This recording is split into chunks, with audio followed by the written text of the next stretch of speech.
Alegoría Mexicana.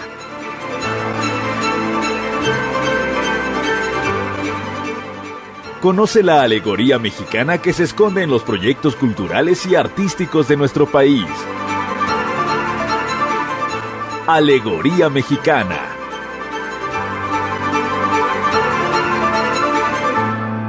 Hola, muy buenas tardes. Yo soy Marlene Logo y estás en Alegoría Mexicana. El día de hoy me complace tener con nosotros al maestro Gonzalo Rodríguez Bejarano. Él es un apasionado de la música tradicional mexicana y esto lo demuestra con todo lo que ha hecho durante más de 43 años de actividad musical como organista, cantante y director de coro. Muchísimas gracias, maestro, por estar aquí con nosotros en Alegoría Mexicana. Muchas gracias por la invitación. Es un gusto para mí poder compartir este espacio con todos ustedes. Maestro, ¿cómo es que inicia su pasión por la música? ¿En qué contexto? ¿Quién influye para que usted decida estudiar y dedicarse a la música? Sí, bueno, en un principio el gusto por la música pues es en familia, ¿no? Mis familiares, mis padres, antecedentes, realmente no eran músicos, nadie se dedicó a la música. Mis hermanos todos somos músicos, pero los papás no. El asunto es que eran unos grandes melómanos, gustosos por la música, ¿no? En casa siempre había música, discos de todo tipo, desde que amanecía hasta que anochecía siempre había música, radio, discos. En las fiestas siempre se llevaban músicos de todos géneros. Mis padres muy gustosos de la música y nos influyó mucho esto a todos los hermanos, ¿no? Oíamos todo, desde conciertos, áreas de ópera, hasta sones, cumbias, en fin, todo tipo de música nos influyó desde chico. Y bueno, esto de alguna manera influyó pues para que ya más o menos en mi adolescencia, pues participando en los coros de la escuela y otras agrupaciones, decidiera tomar el camino de la música como oficio, como profesión y como forma de vida finalmente. Entonces, esos son como mis inicios en la música. En esa forma de vida que usted llama, ¿cómo es que decide que sea la música popular mexicana la que sea parte de su talento y de su vida? En un principio yo me enfoqué a la música coral, porque fue en donde me inicié lo que me llamaba, y estudié dirección coral, estudié para organista en algunas instituciones desde joven, pero en ese mismo gusto por la música en general que nos inyectaron nuestros padres en la familia, pues también siempre hubo un gran gusto por la cultura nacional, por lo mexicano, ¿no? La comida, las vestimentas, las fiestas, la tradición mexicana, ¿no? Y todo eso de alguna manera lo teníamos nosotros. Yo conocía de música tradicional mexicana aún antes de meterme, digamos, formalmente a ella, ¿no? Sin embargo, en cuestiones de dedicarme más profesionalmente, fue pues a partir quizá de algo inesperado, ¿no? El empezar a trabajar con grupos de danza folclórica y fue como empecé yo primero a tocar, ¿no? A tocar música tradicional mexicana y después esto me llevó a meterme más en la investigación y en el estudio de todo lo que implica la cultura de la música tradicional mexicana en nuestro país. Y bueno, eso me llevó a buscar estudios de etnomusicología, Escuela Nacional de Música, lo que hoy es la Facultad de Música de la UNAM, y a meterme a trabajar con muchos grupos de música tradicional mexicana, grupos de música jarocha, grupos de música huasteca, en donde vas aprendiendo, pues como aprenden ellos, ¿no? De manera de tradición oral. Básicamente es como se aprende la música tradicional. Y esto, pues ya en los últimos 30 años, digamos, de mi carrera, pues es lo que me ha llevado a promocionar y a buscar la música tradicional. Aparte de ser director musical, también toca varios instrumentos. ¿Cuáles son esos instrumentos? ¿Qué características tiene? Claro, bueno, mis estudios formales en un principio, como platicaba, fue el piano y el órgano, y después ya en la escuela, pues guitarra y violín. Sin embargo, el hecho de estar en la música tradicional mexicana implica, pues, tocar diversidad de instrumentos, la mayoría de ellos lo que la gente conoce como instrumentos de cuerda, o cordófonos, ¿no? Teóricamente hablando, que son jaranas, vihuelas, de toda la región de nuestro país, son como derivados, vamos a llamarlo así, o antecedentes para algunos de la guitarra. La guitarra es como un instrumento muy popular en todo nuestro país, ¿no? Sin embargo, cada región tiene sus variantes, vamos a decirlo de esta manera, de guitarras, y bueno, tocar la música tradicional, pues tienes que aprender todos ellos, ¿no? No se aprenden de manera académica, como como estudié el órgano, como estudié el violín, sino que se aprenden, digamos, en contacto con los grupos. O sea, tú llegas a los grupos y con tu instrumento y ahí viendo, imitando, pues es la manera en que vas aprendiendo. Entonces, pues prácticamente la mayoría de los cordófonos los he tenido que trabajar de esta manera. En lo que sí no me he metido nunca es en los instrumentos de viento, en los aerófonos, ¿no? Por cuestiones físicas mías, problemas de salud y demás, me cuesta mucho trabajo los aerófonos. Pero lo que es el área de cuerdas, pues la mayoría de ellos los he trabajado. Hay instrumentos que son un poco extraños, lo digo así porque hay unos que no los conocemos como a lo mejor la música europea que se han introducido, pero que son instrumentos que aquí en México están y que se ocupan en una orquesta de música popular mexicana. ¿Cuáles son algunos de esos instrumentos que usted considera que no se conocen en México, pero que usted sí tiene en las orquestas que dirige y que podemos conocer y que vale la pena conocerlos también? Claro, recordemos que todos estos instrumentos cordófonos vienen de Europa, finalmente, ¿no? Nos llegaron de las culturas europeas, pero ciertamente con el tiempo algunos han caído en desuso. Y estamos hablando, por ejemplo, en cuestiones de orquestas mexicanas. Hubo un momento hace quizás 100 años, poco más en este transcurso, que había instrumentos muy populares como son el bandolón, por ejemplo, o el salterio, que es así como muy popular, o fue muy popular en un momento dado en las orquestas típicas mexicanas, ¿no?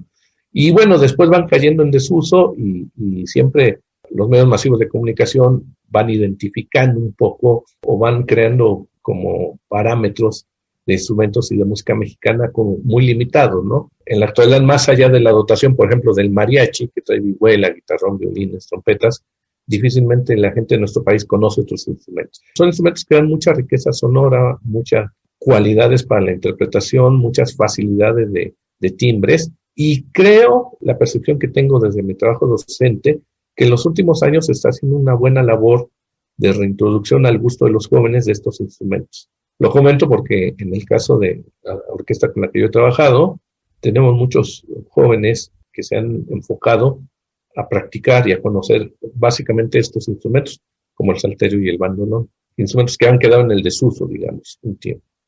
Menciona justamente a los jóvenes con los que usted trabaja. ¿Cómo se llama la agrupación en la que usted está y cuál es la responsabilidad social que tiene con este grupo? Digamos que dirijo 2 proyectos.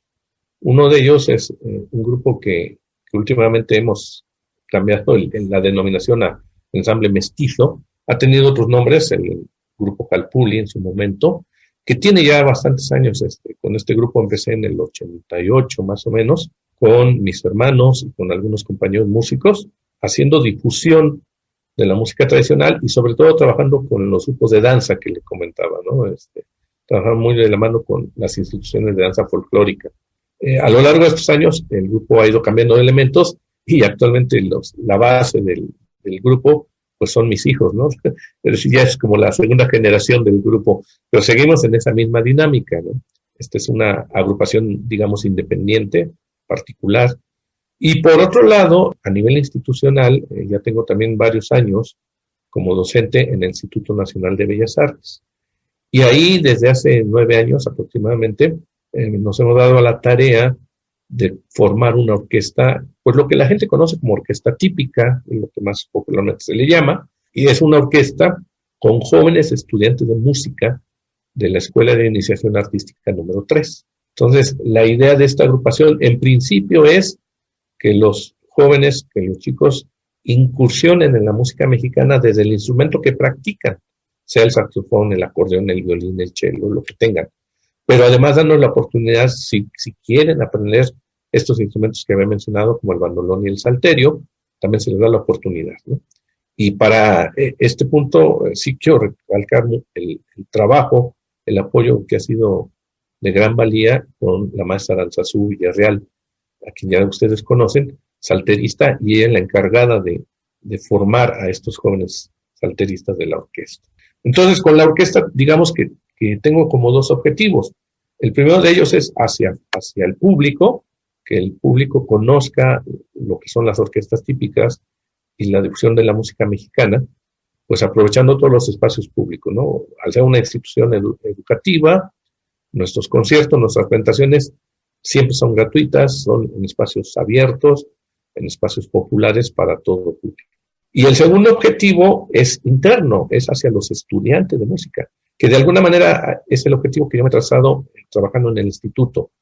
Lamentablemente a los estudiantes de música en nuestro país, lo que menos se les enseña es la música mexicana.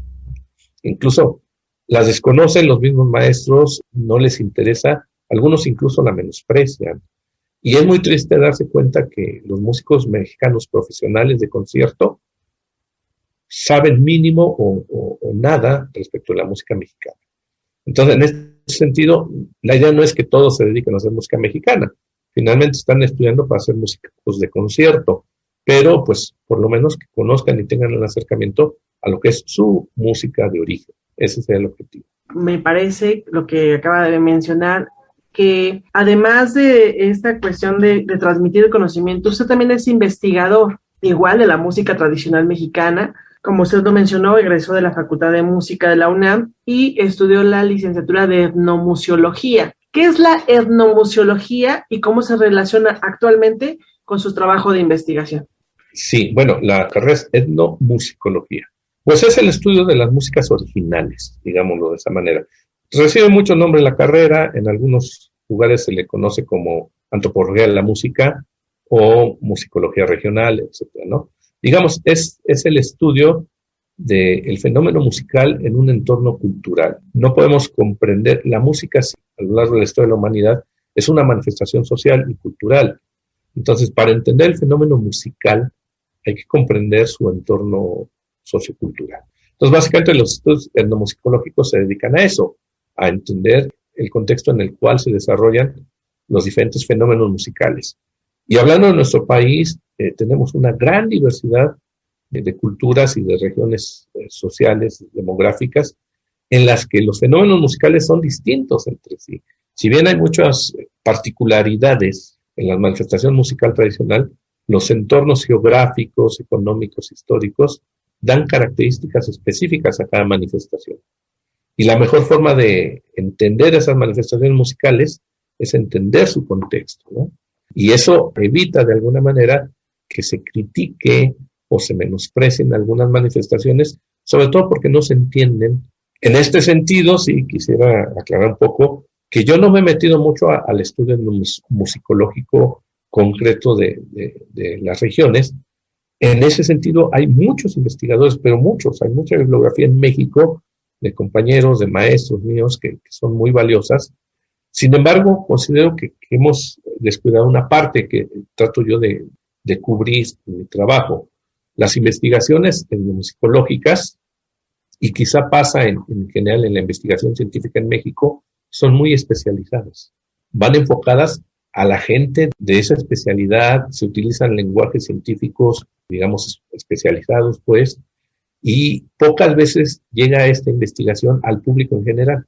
Aunque hay mucha investigación, el público en general no tiene acceso a ello. Entonces, digamos, el trabajo que yo he tratado de hacer con algunas publicaciones, con mis clases, con algunas intervenciones en pláticas y conferencias, es tomar esas investigaciones de los grandes maestros que tienen y llevarlas a un lenguaje o a un campo más apto para el público en general, ¿no? Con la idea de que sea el público lego, pues, quien realmente tenga el conocimiento de lo que es la música mexicana. Usted tiene una publicación que se llama 25 sones tradicionales para violín. Sí. Esta publicación es un libro, son partituras. ¿Qué es lo que es esta publicación? Sí, son partituras básicamente, son transcripciones que se elaboraron, son dos pequeños libros, digamos, tomo 1 y tomo 2, hace más o menos unos 20 años, 18 años, con el apoyo del Instituto Nacional de Bellas Artes para que funcionara como material didáctico justamente para los alumnos de violín de las escuelas de Limba. Retomando un poco el objetivo que comenté anteriormente, la idea es que los alumnos que estudian el instrumento en cualquiera de las escuelas de Limba, pues además de tener el acercamiento al repertorio, digamos, universal y a los métodos que cada maestro utiliza, que la mayoría de estos métodos son extranjeros, vale la pena decirlo, pues tengan música mexicana a su alcance. Entonces son partituras, son transcripciones, las cuales están diseñadas, adaptadas justamente para el estudio de niveles básicos de violín, ¿no? Porque muchas veces el impedimento que tienen los maestros para llevar música mexicana es que en sí no existen partituras, ¿no? La música tradicional se transmite de manera oral. Entonces, al no haber partituras, pues los maestros no tienen como mucha oportunidad de acercarse a esta música. Y un poco la finalidad de estos libros fue eso, ¿no? Proporcionar partituras, digamos, simplificadas para el estudio del violín. Es momento de irnos a un corte, sí. Pero ya regresamos con más del maestro Gonzalo Rodríguez Bejarano, quien nos está compartiendo su pasión por la música mexicana. Y bueno, pues hay mucho que preguntarle y vamos a regresar con él en el siguiente bloque. Continuamos.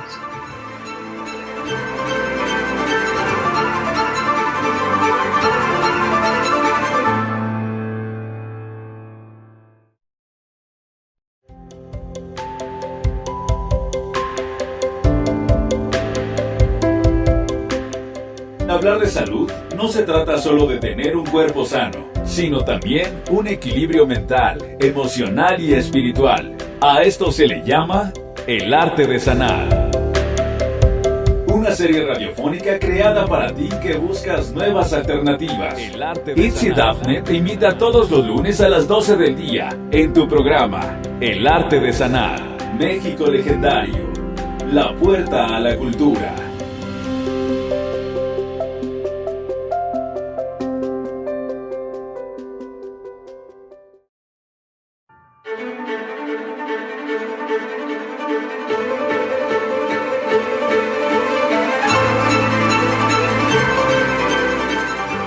Alegoría Mexicana.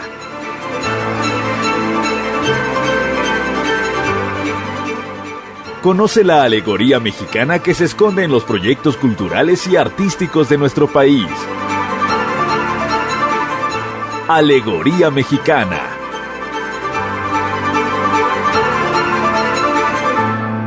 Ya regresamos, estamos en Alegoría Mexicana compartiendo con el maestro Gonzalo Rodríguez Bejarano, quien es músico ejecutante de diversos instrumentos propios de la música tradicional mexicana. Él ha participado en agrupaciones de distintos como Los Copleros, de Chucho Gil, La Milpa, Mariachi de José de la Cruz, además de formación de talleres con los maestros Guillermo Contreras, Rolando Hernández, el Chechu, Mariachi, Los Chosnos de Guadalajara y muchas más agrupaciones.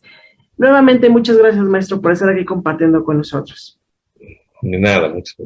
Maestro, en esta cuestión de usted es fundador y director del grupo Calpulli, actualmente en San de Mestizo, como lo mencionó en el bloque, pero con esta agrupación ha tenido la oportunidad, pues, de visitar territorio extranjero, ¿no? Turquía, Grecia, Francia, España, Italia, Canadá, Bélgica, Rumania, Polonia, Eslovaquia, China, por mencionar algunos. ¿Cuál es su experiencia al llevar, porque al final de cuentas es promotor también cultural, cuál es su experiencia al llevar la música mexicana a estos países? ¿Cómo lo recibieron? ¿Cuáles son esas experiencias que se han quedado, pues, en su sensación? Yo ahorita de mencionarlo ya me dio emoción, no quiero saber usted que ya estuvo allá. Claro, bueno, justamente es eso, o sea, uno se da cuenta del gran gusto, del gran interés que se tiene por la música mexicana en el extranjero. Y en dos vertientes, por un lado el público en general, es decir, nuestras presentaciones siempre llenas, ¿no? Los auditorios a tope, las plazas, y el interés por los compañeros músicos de otros países. Porque una de las ventajas de viajar en este tipo de actividades que son los festivales es que se concentran músicos de muy diversos países, ¿no? Entonces nos da la oportunidad no solo de llevar nuestra música al público del lugar donde se realiza el festival, sino de intercambiar con los músicos que ahí mismo se encuentran de otros países, ¿no? De otras latitudes. Y siempre, definitivamente, la música mexicana es muy bien vista, muy bienvenida, muy gustada. Entonces, esto también nos lleva mucho a la reflexión de lo que hace rato platicaba. ¿Cómo es posible a veces que la gente de de otros países, los músicos de otros países gustan más y conocen más de la música mexicana a veces que los propios músicos mexicanos, ¿no? Entonces, sí, definitivamente son, creo, las experiencias más enriquecedoras que podemos tener como músicos de la música mexicana al viajar a distintos países. En este binomio entre la música y la danza, porque al final de cuentas la música tradicional mexicana, pues siempre la relacionamos, o al menos yo lo identifico así, ¿no? Siempre me imagino un ballet y la música. También usted es académico en la Escuela Nacional de Danza Folclórica y en la Escuela de Iniciación Artística número 3 de Limba.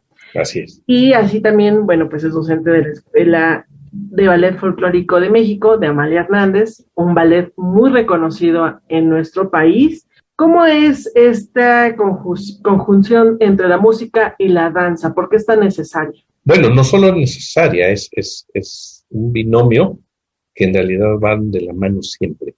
Y es uno de los problemas que tratamos de, porque sí ha sido un problema, que tratamos de no resolver, pero sí revertir la visión de separación que se da sobre todo por parte de la gente que se dedica a la danza folclórica. Desde hace algunas décadas, cuando surge la escenificación de la danza folclórica, como que se deja en segundo plano la música, toma relevancia la presencia del cuerpo en el escenario, y bueno, la labor de trabajar en estas escuelas es justamente eso, tratar de hacer ver dentro del oficio, dentro del gremio de la danza folclórica, que la danza y la música, desde la perspectiva tradicional, es una sola manifestación. Los sones no se entienden, no se explican en sí mismos si no son para ser bailados. O sea, el son se compone en las comunidades para la fiesta y para el baile. Incluso desde nuestros antecedentes prehispánicos, en la cultura azteca, en la cultura mexica, no existía una denominación para separar la actividad musical de la actividad dancística, incluso de la actividad poética y el canto. Es una sola deidad y es un solo concepto el que involucra música, danza, canto, poesía, ¿no? Como una unidad de representación del espíritu. Y esta es la labor que tratamos de hacer en estas escuelas, de reivindicar esta unión espiritual del arte, la música y la danza. Tiene otra publicación, que es las transcripciones de música mexicana para violín, y también ha colaborado en los cancioneros sobre la obra de Chava Flores y Nicandro Castillo. Chava Flores, bueno, pues también reconocido, ¿no? En la parte popular mexicana. ¿Cuáles son los autores que usted, o los compositores, no bien, cuáles son los compositores a los que usted más tiene cierta empatía para la interpretación de la música popular mexicana? Sí, bueno, primero quisiera comentar, si me permites, la colaboración con estos dos cancioneros que se entraron por parte de, en su momento, Conaculta, que hoy es Secretaría de Cultura, fue por la invitación del maestro, el musicólogo Enrique Rivas Paniagua, quien se ha dedicado al estudio de la música y básicamente de la promoción de la música grabada en nuestro país. Entonces, él fue, digamos, quien encabezó estas ediciones y me invitó a colaborar en el aspecto técnico musical, es decir, llevamos a cabo la elaboración de las partituras, porque estos cancioneros, a diferencia de muchos otros que se publican, tienen la intención de llevar no solo el texto de la canción, sino la partitura. Entonces, hubo todo un trabajo de transcripciones, de análisis, de realización de transcripciones de estas partituras en estos cancioneros. Bueno, eso es para dar el crédito al maestro Enrique Rivas, quien fue el coordinador de este texto. Por otro lado, con respecto a tu pregunta, en realidad, digamos que soy gustoso de muchos compositores, pero mi trabajo va más enfocado a lo que se considera como la música anónima. La música tradicional es como, una de sus características es que es anónima. Y no necesariamente quiere decir que porque no se conozca su compositor. Muchas veces se desconoce el nombre del compositor, son compositores como muy locales, ¿no? Compositores que obviamente no llegan a la comercialización de su trabajo, entonces pues son desconocidos a nivel nacional, pero no en sus comunidades. Sin embargo, aunque se sabe el nombre del compositor y se puede identificar, la idea de esta música en la comunidad es que se vuelve colectiva. Entonces llega el momento en el que, digamos así entre comillas, no es tan relevante el nombre de quien la compuso, sino lo que la comunidad ha hecho con esta pieza musical, o cómo la ha apropiado cómo la hace suya y cómo la identifica a las comunidades de determinadas piezas musicales. Entonces, realmente el trabajo que hacemos nosotros, básicamente con el grupo, con Ensamble Mestizo, es trabajar sobre este tipo de música, sobre estas manifestaciones que en general son consideradas de dominio público, vamos a llamarlas. Por otro lado, con la Orquesta Mexicana, sí abordamos músicas de autores, pero también música de autores, lo que llamamos la música académica, ¿no? Por ejemplo, estamos hablando de Manuel M. Ponce, de Arturo Márquez, de Silvestre Revueltas, en fin, o de autores populares, pero sí conocidos en el ámbito nacional, como puede ser, no sé, el maestro Agustín Lara, José Alfredo Jiménez, Luis Pérez Arcaraz, por ejemplo. En fin, otros autores. Digamos, básicamente esa es la discusión que hacemos, no es que sea sobre un autor. En particular, bueno, pues, soy gustoso de la música de muchos autores, como la mayoría de los mexicanos, ¿no? José Alfredo Jiménez, pues, definitivamente, ¿no? Guti Cárdenas, Palmerín, en fin, muchos otros. Lara, Agustín Lara. Pero esos son los autores que sacamos siempre en la bohemia, ¿no? En el momento del placer personal. Justamente estamos llegando al final del programa y con esto que nos acaba de compartir me gustaría hilar la pregunta que siempre hago al final del programa. ¿Cuáles son esos símbolos, esas alegorías que están dentro de su carrera, que se adquirieron por medio de la experiencia, de gustos, de pasiones, y que quizá hasta en una bohemia salen ahí símbolos? ¿Y cuáles son esas alegorías y cómo las transmite cada vez que dirige una agrupación, o que da una cátedra, o que imparte un taller, o que da una conferencia, y que el público a lo mejor no lo ve a simple vista, pero cuando escucha alguna interpretación por ejemplo, en el caso del Ensamble Mestizo, o en el caso de cuando ahorita que lo estamos escuchando, que nos está contagiando su pasión por la música, ¿cuáles son esas alegorías que están en su vida y que nos las puede transmitir por medio de la música?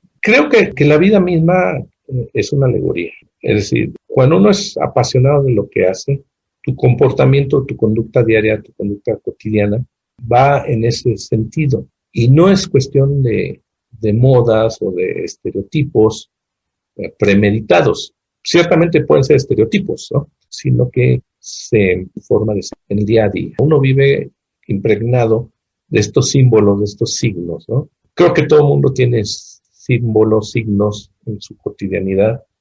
Sin embargo, sí puede haber una diferencia cuando estos signos son premeditados, son buscados o sugeridos por las modas, por las imposiciones de los medios masivos, etcétera. Y hay una diferencia con los símbolos que tu vida maneja a partir de la autenticidad de la que has vivido, ¿no? Entonces, estamos hablando de hasta la forma de vestir, el lenguaje, por ejemplo, el uso de refranes populares en tu lenguaje cotidiano, pues porque lo has vivido así siempre, ¿no? La comida, el gusto por la comida, y no es una cuestión de una simbología, digamos, inauténtica, ¿no? Que solo el 15 de septiembre comes pozole, o solo en el mes de septiembre escuchas música mexicana, ¿no? No, es una cotidianidad, ¿no? Es algo que se vive el día a día. Porque ciertamente, comenté al principio de que el gusto por la música surge de la familia, surge de los padres, es generacional, pero también el gusto por la cultura mexicana. Estamos hablando todo lo que es la artesanía, lo que es la ropa, la comida, la práctica de actividades, por ejemplo, como la charrería, ¿no? La danza misma, el baile tradicional. Entonces, estas alegorías sí son las que están en la cotidianidad. Y bueno, en lo personal, pues sí te puedo decir, yo gusto más de ir a un fandango que de ir a una discoteca. Bueno, ahora ya ni discotecas hay, pero bueno, en mi vida creo que jamás fui a una discoteca, ¿no?